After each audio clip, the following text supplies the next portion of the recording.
Hello বন্ধুরা! অনেকদিন পর আমি দুর্গাপুজোর ভিডিও আবার একটা পোস্ট করছি। আজকে আমি পোস্ট করছি নবমীর ভিডিও। তো নবমীতে আমরা কী করেছিলাম তোমরা দেখে নাও।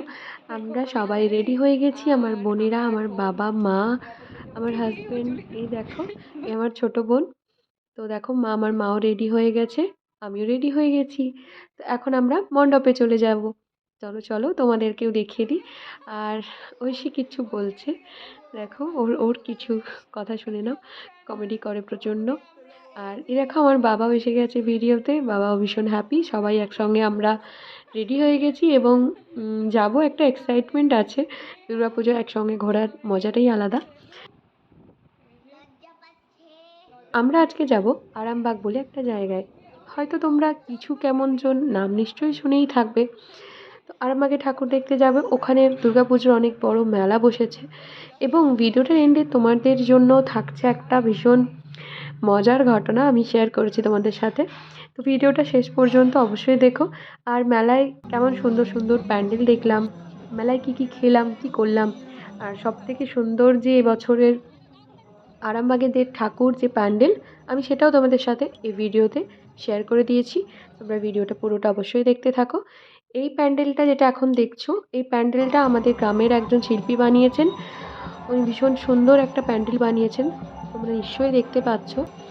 সহজ পাঠ, প্রথম ভাগ এসব নিয়ে এই প্যান্ডেলটার থিম যেটা। আর যোগ বিয়োগ, তারপরে অ্যালফাবেটস, এসব নিয়ে এই প্যান্ডেলটা বানানো হয়েছে। আর মজাটা দেখো, এইখানে পুরোহিত মশাই পুজো করছেন, ডান্স করে করে আরতি করছেন।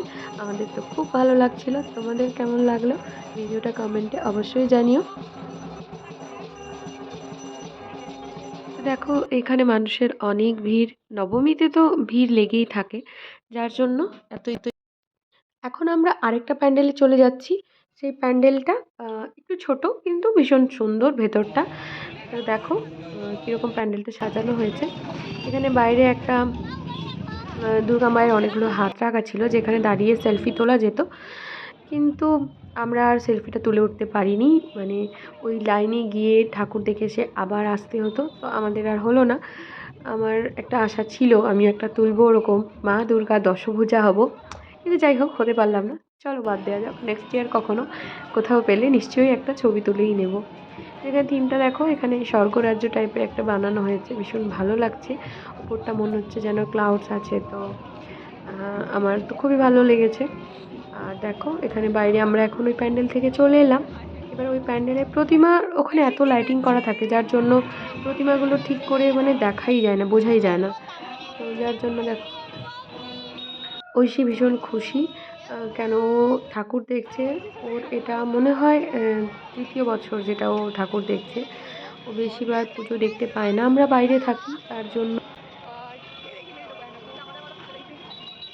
এখন দেখো আমরা চলে এসেছি ভি মার্টে, একটু শপিং করার ছিল। তো আমার বাবা এনেছে এখানে আমাদের, যে চল কি নিবি, কিনে নে কীটা লাগবে তোর। আমি বললাম এখন পুজো তো অনেক অলরেডি কেনা হয়ে গেছে, তো এখানে শপিং করতে গেছি দেখো। তো ভি মার্ট না, সরি, আমরা বিশালে এসেছি। আমি থাকি লখনৌতে, আমরা বেশি এখানে ভি মার্টে যাই, যার জন্য আমি ভি মার্ট বলে ফেললাম। তো এই দেখো বিশালে এসে গেছি। বিশালে অনেক ভীষণ সুন্দর সুন্দর উইন্টার কালেকশনস ছিল, যার জন্য আমি সোয়েটারই নিয়ে নিলাম। আর শীত অলরেডি লখনৌতে চলে এসেছে, তো আমি সোয়েটার নিয়ে নেবো বাবা। তো কী সোয়েটার নিলাম সেটা আমি শেষে দেখাবো, তোমাদের সাথে শেয়ার করবো কী কী কিনলাম, ঐশীর জন্য কী কিনলাম, আমার হাজব্যান্ড কী নিল। তো এখন আপাতত প্যান্ডেল দেখো আর ঠাকুর দেখো। তো এই প্যান্ডেলটার থিমটা আমার মনে হলো আমার শ্বশুরবাড়ি মেদিনীপুরে, তো মেদিনীপুরের আরেকটা প্যান্ডেল এরকম একদম সেম টু সেম হয়েছে, তো সেই আদলেই এই প্যান্ডেলটাও। জানি না কীভাবে থিমগুলো এভাবে ছড়িয়ে যায়, সেম জিনিস কীভাবে হয়। তো এই দেখো কীভাবে আর্ট করা হয়েছে, এত সুন্দর সুন্দর আর্ট। আমি তোমাদের পুরোটা ভালো করে দেখাচ্ছি দেখো, অনেক বড় এই যে আর্টটা বানানো হয়েছে। আর উপরেও একটা দেখতে পাচ্ছ, এইটা আমাদের ওইখানে ছিল না। বাকি প্রতিমাও একদমই আলাদা। আমার মনে হয় সেরা প্রতিমা আমাদের এখানেই হয়। আমি হুগলির মেয়ে, তো আমার মনে হয় হুগলির প্রতিমা সেরা।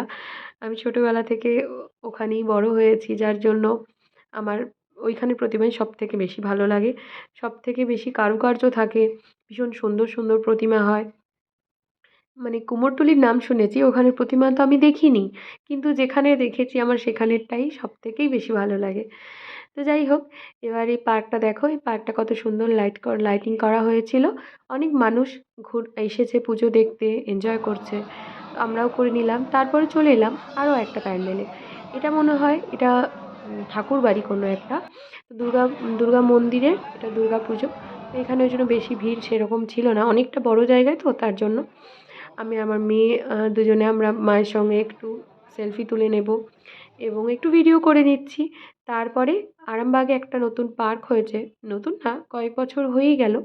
তো সেই পার্কে ঐশী চলে এসেছে এবং বাড়িই যেতে চাইছে না, এটা হচ্ছে আমার সবথেকে বিরক্ত লাগে। ও চলে যদি আসে ওর বাড়ি ফিরতে চায় না।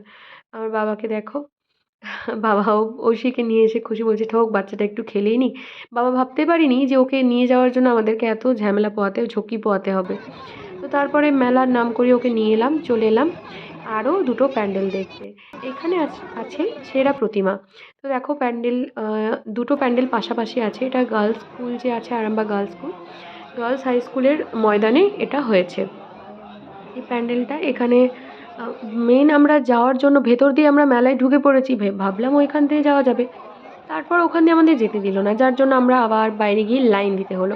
তো বাইরে যে লাইনটা দিলাম সেটা আমরা ভেতর দিয়ে লাইন দেওয়া একটা মানে ফাঁক ফোকর দিয়ে চলে গেছি আর কি।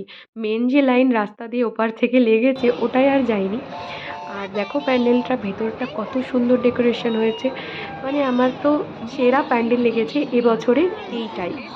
এই মানিক সংঘ এক্সপ্রেস, যে মানে মানিক সংঘ হন, জানি না কি নামটা, যাই হোক ওনাদের যে প্যান্ডেলটা আমার এবছরের সব থেকে দেখা মানে সুন্দর প্যান্ডেল আর প্রতিমা দুটোই। তো তোমরাও দেখো পেঙ্গুইন বানানো হয়েছে, পুরো যেন আমরা বরফের দেশে চলে এসেছি। ভেতরে যে এসি লাগানো ছিল তার জন্য ভেতরের যে পরিবেশটা সেটাও অনেকটাই মনে হবে যেন আমরা কাশ্মীরে আছি, বা ওরকমই কোনো জায়গায়, জম্মু কাশ্মীরেরই কোনো একটা জায়গায় আছি এরকম মনে হবে। পেঙ্গুইন আছে, তারপরে দেখো তোমরা। আর তোমরা কমেন্টে অবশ্যই আমাকে জানিও যে তোমাদের এই সেরা প্যান্ডেল আর প্রতিমা কেমন লাগলো। অবশ্যই ভালো লাগবে আশা করি। তো দেখো কেমন সুন্দর ঘরবাড়ি বানানো হয়েছে, মানুষের এগুলোতে কিভাবে থাকে তাদের জীবনযাত্রা দেখানো হয়েছে এই প্যান্ডেলে, এটাই এর থিম ছিল। এবং ভেতরটা এসির জন্য মনে হচ্ছিল বা আমরা তো হিমালয়ে এসে গেছি। না, হিমালয়ে মানুষ থাকে না, হিমালয় না, হিমালয়ের পাদদেশে চলে এসেছি। তো তারপরে আমরা ওইখানে অনেকক্ষণ সময় কাটালাম। আরেকটা প্যান্ডেল যে পাশে ছিল সেটাতেও চলে এলাম। তো এই প্যান্ডেলে এসে আমার একটা স্পেশাল মানুষের সঙ্গে দেখা হয়ে গেল।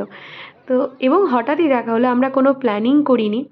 আমি এরকম সেলফি নিচ্ছিলাম, হঠাৎ শুনলাম নিশা নিশা করে কেউ আমায় ডাকছে। ভাবলাম এত ভিড়ে আমাকে তো কারো চেনার কথা নয়, কে চেনে আমায়।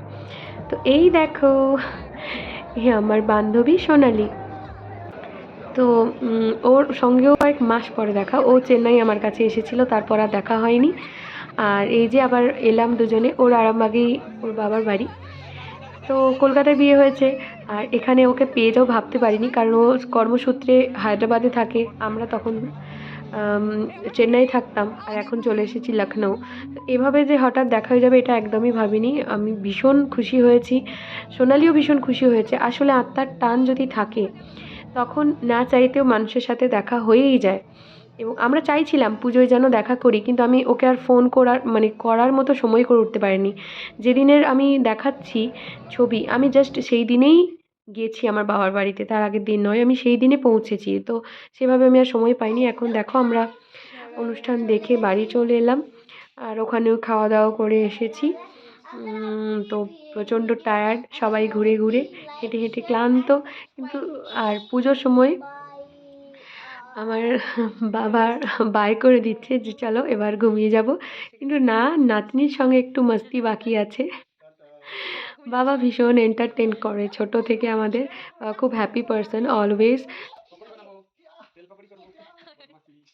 এই দেখো এটা হচ্ছে মজার, এইটার জন্যই তো আমি বলছিলাম এই শেয়ার করব তোমাদের সাথে। দেখো আমার ছোট বোন বাবার ড্রেস পরে নিয়েছে, হ্যাঁ, আর নিজেকে অফিসার কিছু একটা মনে করছে, যাই হোক। তো দেখো তোমরা, অফিসের এখন মাথার ক্লিপ ক্লিপ খুলে নিয়েছে। আর একজন ও মেজো বোন, ও একটা জম্মু কাশ্মীরের বাবার একটা ড্রেস পরে নিয়েছে, সেটা পরে লুকিয়ে গেছে। ওর লজ্জাও লাগছে, পরতেও ইচ্ছে হচ্ছিল, আবার লজ্জাও লাগছে, তো ও চলে গেছে। আমি কোনোদিন বাবার ড্রেস পরে দেখিনি। ভেবেছিলাম নিজের লাইফে কোনোদিন যদি করতে পারি তখনই নিজের ড্রেসটাই পরবো, কিন্তু যাই হোক হলো না আর। বোনেরা পরেছে, ওরা আগে বাড়ুক, সকলের আশীর্বাদে ওরা অবশ্যই ওদের যোগ্য জায়গায় পৌঁছে যাক, আমিও চাইবো। তোমরাও সকলে আশীর্বাদ করো। আর এই যে ঐশী নতুন সোয়েটার পরে নাচানাচি শুরু করে দিয়েছে, এটা ওর দাদু ওকে পুজোয় গিফট করেছে এবছর।